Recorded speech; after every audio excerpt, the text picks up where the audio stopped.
So that was just some brief highlights from my recent trip to Dajian. My regular viewers will know that this is actually my second trip to that trail after a pretty unsuccessful first trip. But this time I was determined to put it right. On this trip there were 4 of us. There was myself, then there was Daniel, who you may recognize from my recent Chile video, and then Adam, and finally Marcin. We met up in Taipei on Thursday evening before making the long drive through the night to the trailhead area, and we stayed at this Minsu. It was pretty basic accommodation, but at only 400 per person, you couldn't complain. The next morning, we got up early at around 5 AM, drove over to the trailhead after some breakfast, reaching there at around 6 AM. From the car park, it is around a 2-hour walk to the trailhead proper. The first hour takes you down the Songmao Forest Road to a landslip, and then once you've navigated that, there's a derelict hydrological research station. From there, it's a further 15 minutes to the broken bridge, and from there around another 30 minutes until you reach the Dajian trailhead, which is quite spectacular as you face the extremely daunting looking beginning of the fire break, a practically vertical wall of about 500 meters going straight up. It's known locally as the Stairway to Heaven, and if you ever walk it, you'll know why. Then it's a 1750 meter altitude gain spread over 8.2 kilometers as you make your way up the ridge towards Yopolan campsite. And it's pretty steep, as you can see from this altitude diagram. After anywhere between 6 to 9 hours, you arrive at Yopolan campsite, which honestly, in my opinion, is a miserable little place.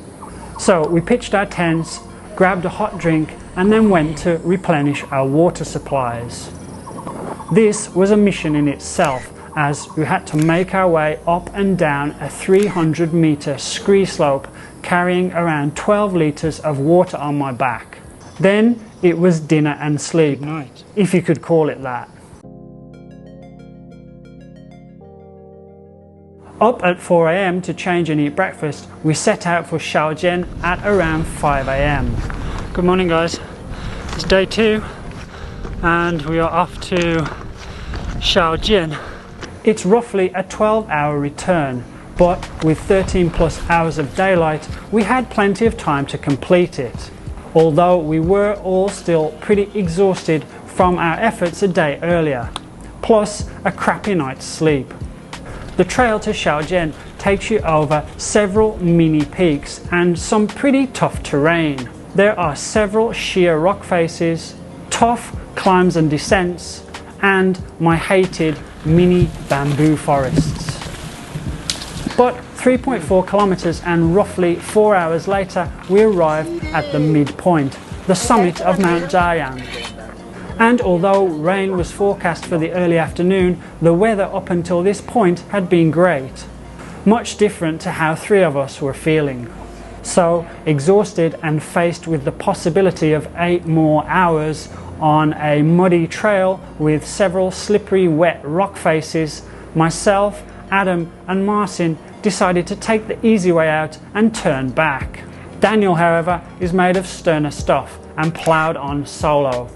We got back to camp at around 1:30 and relaxed for a while before the heavens opened at 3 PM. A soaked but triumphant Daniel got back at around 4:30. Once again, we were up at 4 AM and set off for Dajian at around 5. The weather was miserable. It was misty, wet and cold, but at least it wasn't raining like on my last attempt. This time I was better prepared though, as we made our way through the bamboo, up the steep rocky path and to the summit in just 1 hour and 20 minutes. After some epic shots with the swords at the misty summit, Dajian in English is Big Sword, We headed back down to camp for breakfast. An hour later, we were packed and ready for the long hard slog back down the mountain, through the fire break and back to the car. 6.5 hours later, including rest breaks, and we were done. An extremely grueling yet extremely satisfying 3-day, 2-night trip. You do need a permit for this hike. The campsite at Yopolan can be booked on the National Park's website under the Shueba campground section. With only 40 spots available, it can fill up pretty quickly at weekends, so be sure to book at least a month in advance. The booking is free of charge. As for pre-hike accommodation, if you want to get an early start, then it's best to stay in some accommodation near the trailhead. There are a few basic minsus or homestays in the area, like the one that we stayed at. We also took a shower here for a small fee on the way home. Another less brutal option is to turn the trail into a 4-day, 3-night affair and break up the ascent by camping halfway up. Make no mistake, this is a physically demanding trail. The slog up to the campsite, carrying your tent, all your gear, plus water, is one of the hardest ascents you can do in Taiwan. And that is according to Daniel, not me. Add to that day 2's 12-hour return trip to Shaojian for those who make it, and this is definitely no hike for the faint-hearted.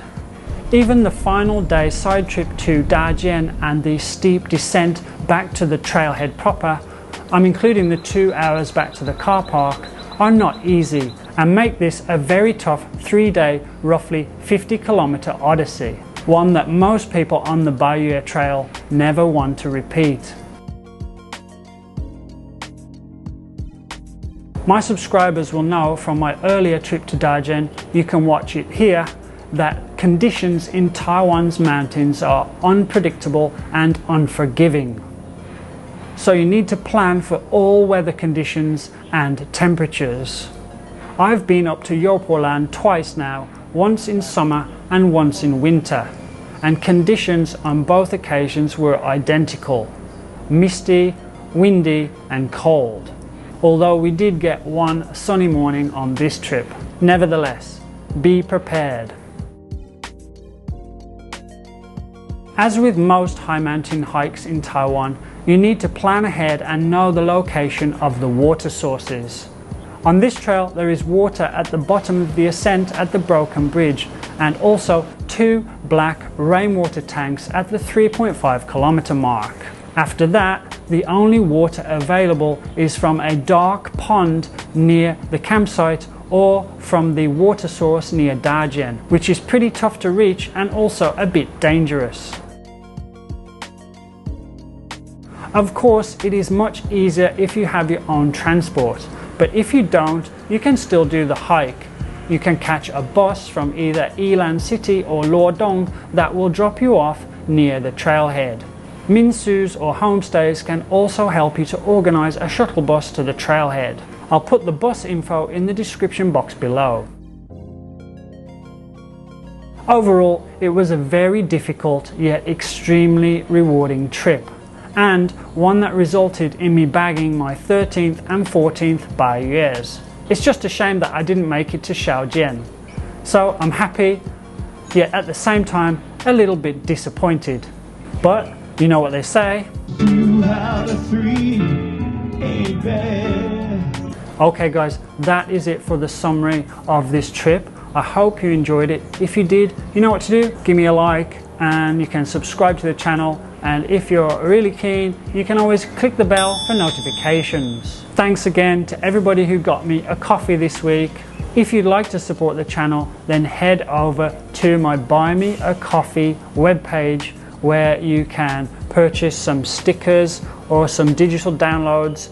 If you buy me 3 coffees or more, then you also qualify for a free Hikelopedia patch. On the subject of patches, in the run-up to me achieving 50,000 subscribers, I'm giving away 50 of my Hikelopedia patches.